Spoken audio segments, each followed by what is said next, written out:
2017 Prius Prime rear panel plastic replacement, the one above the gas cap area, or that might be the charger port, I'm not sure. But anyways, get a little plastic pry bar and gently get in here and start prying this from the back end here where I'm at, and then just slowly work your way down.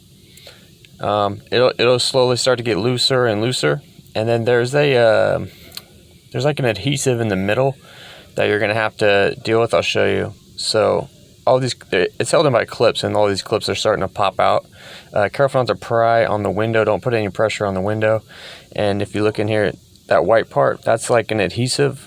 So if you just slowly pull on this, just slowly pull it out, the adhesive will slowly start to just come off. Okay, and that's easy as that. All is held in by his clips and a little bit of adhesive.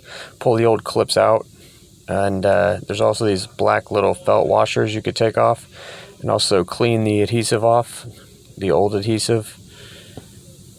I could use a plastic razor. I used a real razor blade, and it got it off. Careful not to scratch the paint. Do down here too as well. So I got those cleaned off, and then here's the felt washers. Go ahead and get these off because the new clips have these already on them.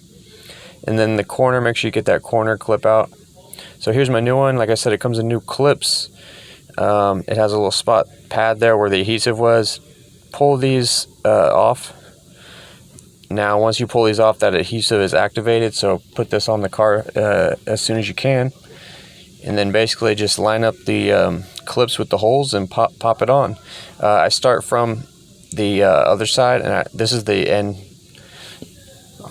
and just push it in place. So basically I start on this side and work my way back this way, and then just make sure, go back and double check you got all the clips in.